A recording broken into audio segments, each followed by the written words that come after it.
Hello friends. तो कैसे हैं आप लोग। हम देख रहे थे कि 4.5 चल रही थी हमारी। 4.5 में हमने 12 के क्वेश्चन तक देख लिया है। अब देखेंगे 13 का क्वेश्चन। अब जो पढ़ाया जाता है उसको आप कंटिन्यू रखिए, उसको पढ़ते रहिए, अपनी पढ़ाई को कंटिन्यू रखिए, ठीक है। 4.5 में हम देखेंगे 13 का क्वेश्चन। 13 का क्वेश्चन है हमारे पास कि 2x plus 3y plus 3z is equal to 5, x minus 2y plus z बराबर -4, 3x minus Y minus 2z बराबर 3। ये दे रखा है और हमें क्या पूछ रहा है, हमें पूछ रहा है आयव्यय विधि से हल करना है। आयव्यय विधि क्या होती है? आयव्यय विधि का नाम आते ही पहले आयव्यय विधि दिमाग में आनी चाहिए हमें कि ax बराबर b है तो क्या हो जाएगा, x बराबर a इनवर्स b, ठीक है। ये होता है। तो क्या करेंगे, समीकरणों को पहले किसके रूप में लिखेंगे, ए एक्स बराबर बी के रूप में। तो ए आ जाएगा, जो भी चर है उनके गुणांक लिख लेंगे, 2 3 3, 2 3 3, 1 minus 2 1, 1 minus 2 1, 3 minus 1 minus 2, 3 minus 1 minus 2, ठीक है। फिर अक्स, अक्स बोले तो कौन कौन से हैं सर, अक्स वाई जेड। फिर बी, बी है हमारे पास 5 माइनस 4 3, ये हो गया। ये क्या हो गई, बी हो गई, ये लिख लिया। फिर हमें ए इनवर्स चाहिए और ए इनवर्स का फॉर्मूला होता है एड जॉइंट ए अपॉन ए किसानिक। तो एक किसानी का मान चाहिए, एड जॉइंट ए चाहिए। चलो पहले एक किसानिक निकाल लेते हैं। एक किसानिक निकालेंगे पहली पंक्ति से, प्लस माइनस प्लस, तो इसकी मान निकालोगे तो इसका मान आ जाएगा 40, ठीक है। इसको सोल्व करोगे 40 मान आएगा इस सानी का। फिर निकालेंगे एड जॉइंट ए, और एड जॉइंट ए के लिए हमें चाहिए एफ आई जी, फिर उसका परिवर्त करते हैं। तो पहले निकालेंगे हम F I ji. F I जी कैसे निकालेंगे, यदि A11 F11 निकालेंगे तो 1 पहली पंक्ति और पहले स्तंभ को छोड़ दो, इसके अलावा जो बचे इससे हल करके लिखो, ठीक है। तो यह आ जाएगा 5 3 9, 5 माइनस 13 11,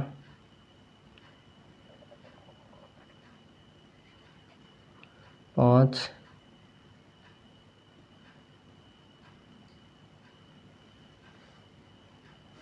माइनस 3 1 आ जाएगा यहाँ पर, और 5 11 माइनस 7, ये आ जाएगा एफ आई जी आया ये। तो फिर निकालेंगे add joint F I G का परिवर्त। एफ आई जी का परिवर्त बोले तो पंक्ति है, पंक्तियों को स्तंभों में बदल दो। 5 5 5 3 माइनस 13 1 9 1 माइनस 7, यह आ गया हमारे पास एड जॉइंट, ठीक है। अब लगा देंगे हम आयव्यय विधि कि ए एक्स बराबर बी है, तो क्या हो जाएगा, एक्स बराबर ए इनवर्स बी, ये हो जाएगा।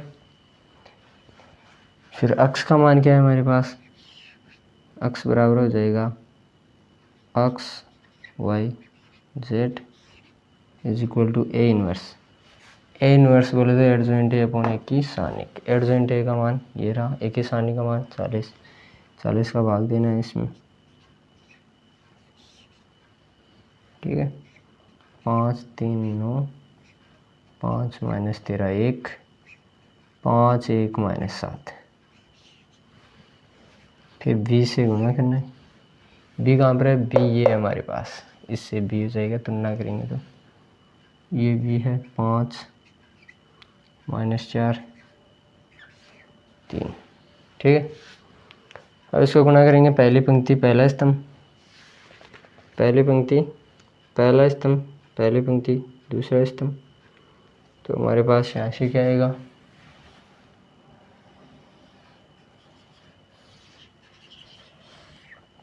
इसको गुणा करेंगे तो आएगा x y z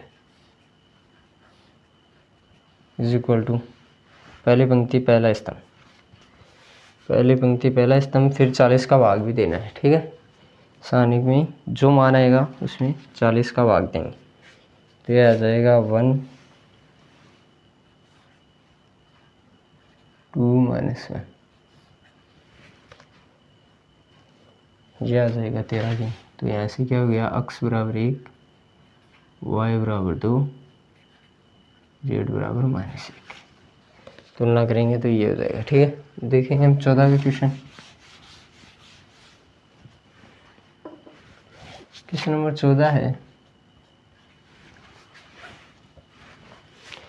question number 14 है कि इसमें भी 3 समीकरण दे रखे हैं और यही मान पूछ रहा है, व्युत्क्रम पूछ रहा है, अव्यवदेशीय हल कीजिए। x माइनस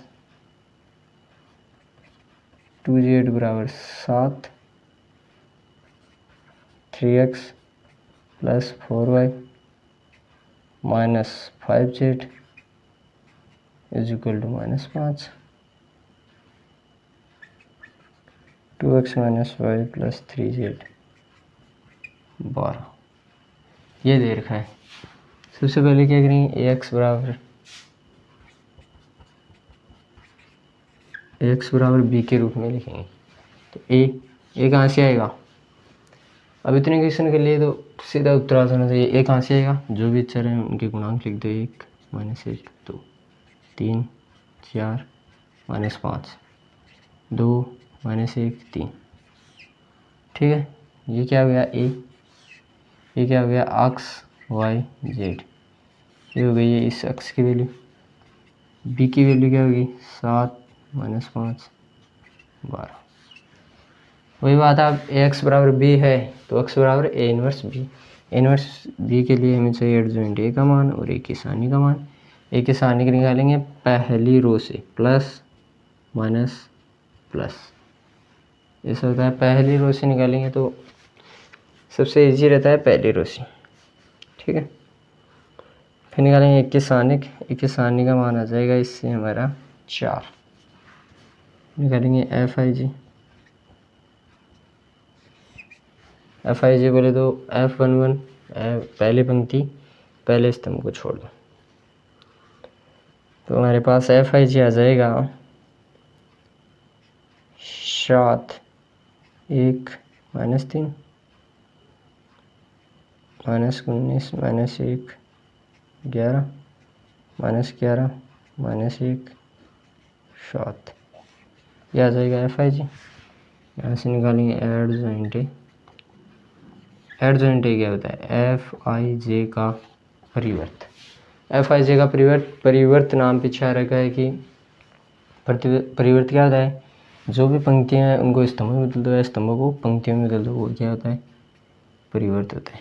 बोले तो ये पंक्ति है, इसको स्तंभ में बदलेंगे तो क्या बन जाएगा, 7 -19 -11, इसको ऐसे लिख दिया। अब इसको भी ऐसे लिख देंगे, 1 -1 -1 -3 11 7। ठीक है, यह आ गया एडजॉइंट ए का मान।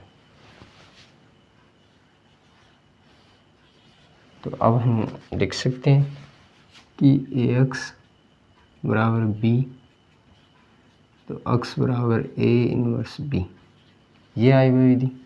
तो x क्या है हमारे पास, x है x y z, a inverse बराबर होता है एडजॉइंट ए अपॉन ए की सारणिक। एडजॉइंट ए का मान कहाँ पर है, एडजॉइंट ए का मान ये रहा, ए की सारणी का मान 4 है, 1/4 आएगा। एडजॉइंट ए क्या है, 7 1 -3 -19 -1 11 -11 -1 7। ठीक है, फिर बी मिलेगा यहाँ से, ये बी है 7 -5 12। ये किसके रूप में लिख दिया हमने, अक्स बराबर ए इनवर्स बी। इनको मल्टीप्लाई कर लो, पहली पंक्ति पहला स्तंभ, ये इससे होता है गुना। ये तो आपको मैट्रिक्स में बहुत गुना के लिए हमने आता है। ठीक है, तो ये हो जाएगा x y z is equal to 1/4। इनको अंदर गुना करेंगे तो ये मिल जाएगा 8 4 12। बोले तो कितना आ गया, अक्स बराबर 4 दूनी 8 2 आ गया, वाई बराबर 1 आ गया, जेड बराबर 3 आ गया। ठीक है, 13 क्वेश्चन के आंसर हमारे आ गए कि 1 2 -1, चौथा के 2 1 3। ये चौथा क्वेश्चन कंप्लीट हो गया। फिर निकालेंगे हम 15 का देखते हैं।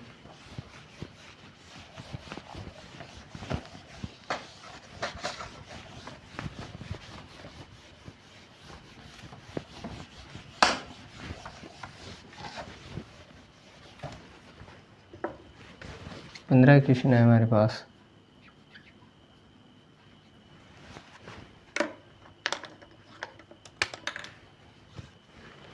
क्वेश्चन नंबर 15 है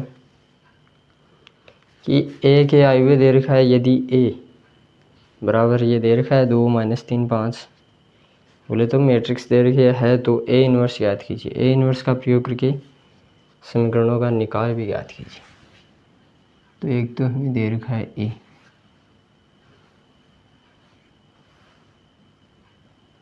दो -3 5, 3 2 -4, 1 1 -2। एक तो ये दे रखा है और ए इनवर्स पूछ रहा है। ठीक है, फिर दे रखा है ए इनवर्स का प्रयोग करके, इसका प्रयोग करके समीकरणों का निकाय याद करना है। हमें समीकरण भी दे रखी हैं, 2x - 3y + 5z is equal to 11, 3x + 2y - 4z - 5x + y - 2z बराबर -3। ठीक है, ये है। अब आप बोलेंगे इसमें ए भी दे दिया, समीकरण भी दे दिया, समझ में नहीं आया कुछ। क्यों, पहले आई हुए है, इससे ए इनवर्स निकालेंगे। इसके होता है एडजॉइंट ए अपॉन की सारणिक। फिर आई हुए विधि लगाएंगे, इसमें ए एक्स बराबर बी, एक्स बराबर ए इनवर्स बी। तो ए इनवर्स का मान तो हमारे पास यहाँ से आ जाएगा, लेकिन बी का कहाँ से आएगा। इस बी के लिए हमें ये समीकरण दिए, तो इन समीकरणों से पहले लिखेंगे बी का मान। बी का मान क्या आएगा यहाँ से, 11 - 5 -3, ये है बी का मान। फिर आप बोलेंगे इसको ए एक्स बराबर बी के रूप में लिख ले, तो ए एक्स बराबर ए का मान ये दे रखा है, एक्स का मान एक्स वाई जेड है। तो इससे निकलेंगे हम पहले सारणी का मान। सारणी का मान मिलेगा, पहली पंक्ति से निकलेंगे प्लस माइनस प्लस, तो इसको हल करेंगे, यह आ जाएगा -1। सारणी का मान कितना आएगा, -1।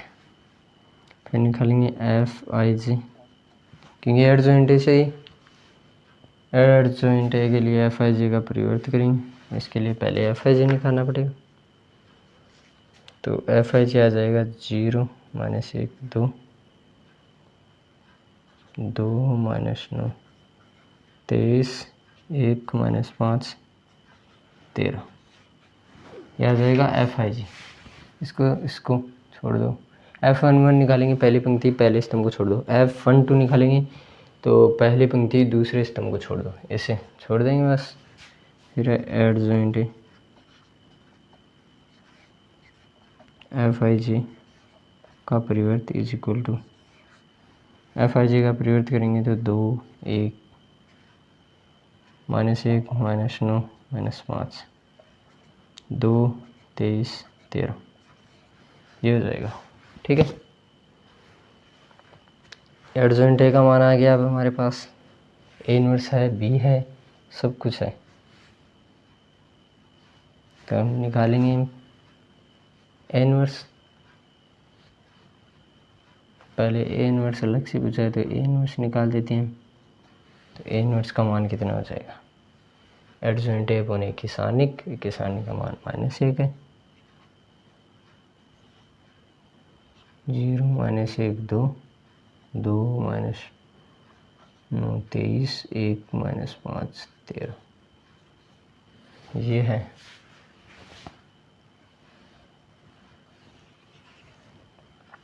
अब ए इनवर्स क्या हो जाएगा, माइनस का भाग देना है इसमें, 0 में माइनस का भाग दो, प्लस का भाग दो, 0 आएगा।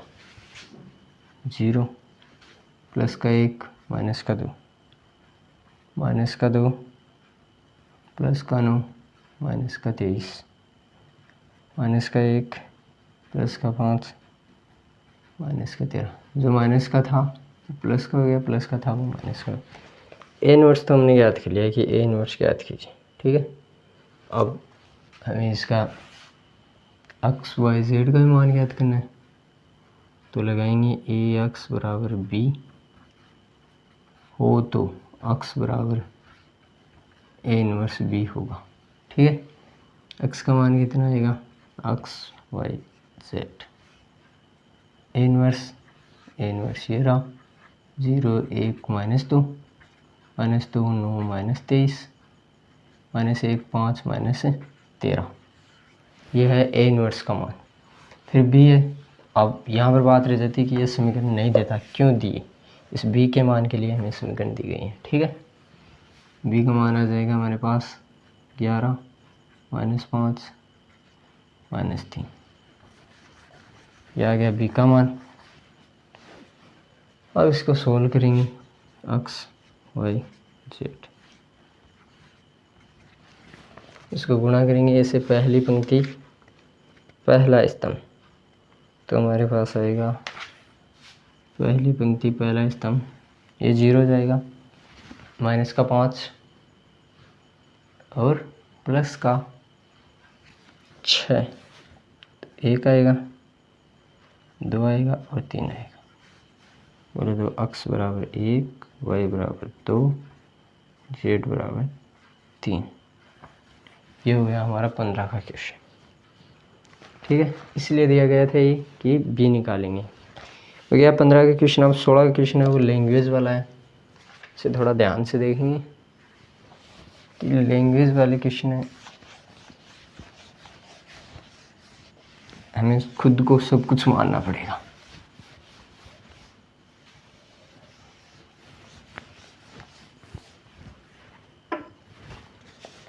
क्वेश्चन नंबर 16 है कि 4 किग्रा प्याज, 3 किग्रा गेहूं और 2 किग्रा चावल का मूल्य 60 रुपये है। फिर दे रखा 2 किलोग्राम प्याज, 4 किलोग्राम गेहूं और 6 किलोग्राम चावल का मूल्य 90 रुपये है। 6 किलोग्राम प्याज, 2 किलोग्राम और 3 किलोग्राम चावल का मूल्य 70 रुपये। आयव्यय विधि द्वारा प्रत्येक का मूल्य ज्ञात करना है प्रति किलोग्राम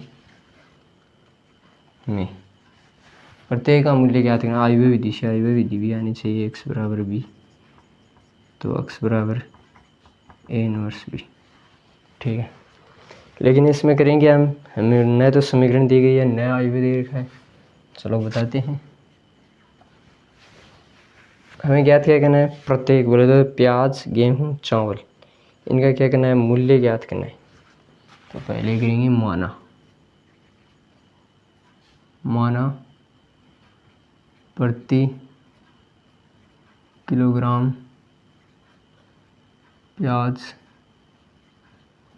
का मूल्य बराबर एक्स रुपये मान लेंगे, और प्रति गेहूं और चावल हो रहे गेहूं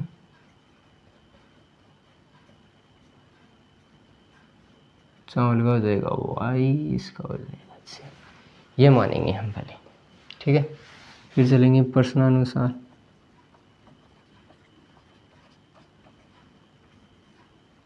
प्रश्न क्या बोल रहा है? पहली शर्त बोल रहा है कि 4 किलोग्राम प्याज, 3 किलोग्राम गेहूँ और 2 किलोग्राम चावल। प्याज कितना?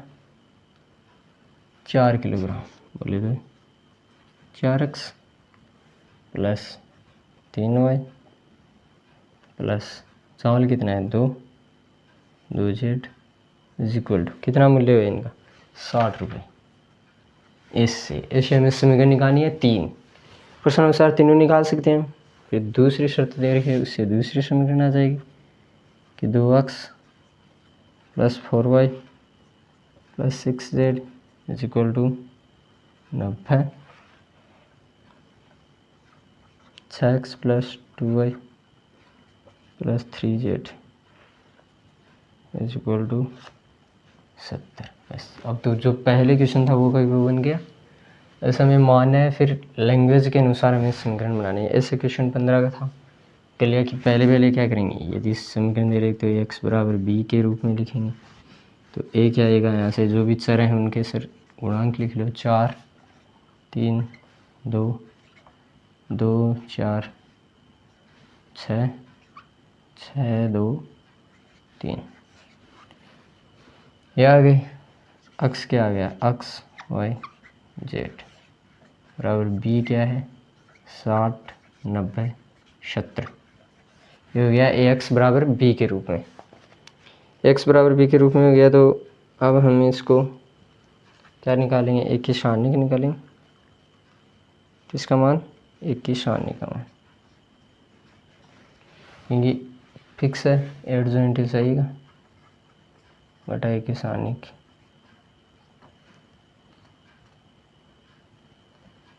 ए इनवर्स, ठीक है। तो एक की सारणी तो चाहिए।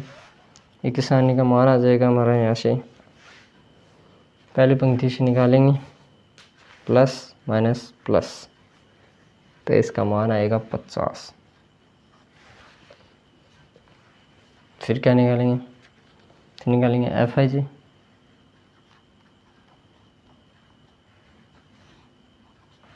एफ आई जी कैसे निकालते हैं, F11 पहली पंक्ति पहले स्तंभ को छोड़ दो, F12 पहली पंक्ति दूसरे स्तंभ को छोड़ दो, F21 दूसरी पंक्ति पहले स्तंभ को छोड़ दो। ऐसे हम एफ आई जे निकालते हैं। तो एफ आई जे का मान आ जाएगा हमारे पास, इसको ऐसे सोल्व करेंगे पूरा, तो एफ आई जे का मान आएगा 0 -5 10 30 0 -20 -20 10 10। ये है एफ आई जे। फिर निकालेंगे एडजॉइंट बराबर क्या होता है, एफ आई जे का परिवर्त इज इक्वल टू, इसका परिवर्त करेंगे तो पंक्ति है, पंक्तियों को स्तंभ में बदल दो। 0 30 -20 -5 0 10 10 -20 10। ये आ गया एडजॉइंट ए का मान, और ए की सारणी का मान निकाल लिया। बी का मान हमारे पास है, बी का मान ये रहा। तो अब क्या लगा देंगे, इसमें आई विधि लगा देंगे बस। ये ए एक्स बराबर बी हो तो एक्स बराबर ए इनवर्स बी। एक्स की value x y z is equal to A inverse. A inverse बोले तो एडजॉइंट ए अपॉन ए की सारणी। ए की सारणी का मान 50 है, एडजॉइंट है 0 -5 10 30 0 -20 -20 10 10। बी का मान कितना है, 60 90 70 60 90 70। ये है बी का मान, ओके। तो फिर इसको गुणा करेंगे, मल्टीप्लाई करेंगे, तो ये एक्स वाई जेड, एक बटे में 50 इंटू में क्या आ जाएगा, जाएगा 250, 400, 400 तो गुणा करेंगे तो ये आएगा। ठीक है, अब क्या करना है, हमें 50 का भाग देना है इसमें। तो x y z 50 का भाग देंगे तो यहाँ से आएगा, ये कट गया 5 8 8, तो सीधा मान आ गया x बराबर 5, y बराबर 8, z बराबर 8। x का मान 5 आ गया बोले तो प्रति किलोग्राम, बोले तो 1 किलोग्राम प्याज का मूल्य कितना आ गया 5। 1 किलोग्राम प्याज का मूल्य तो 5 आ गया, 1 किलोग्राम गेहूं का मूल्य 8 आ गया, 1 किलोग्राम चावल का मूल्य भी 8 आ गया, जो हमने ये माना था। ठीक है, सेम प्रोसेस है, बस ये मानना चाहिए आपको। ये यहाँ तक समझ में आ गया तो आगे तो पहले क्वेश्चन के हैं वो के बाद। ठीक है, तो 16 तक क्वेश्चन देख लिए हम। अब मिलते हैं अगले वीडियो में। अगले वीडियो में देखेंगे हम प्रश्नावली 4 पर विविध। ठीक है, मिलते हैं अगले वीडियो में।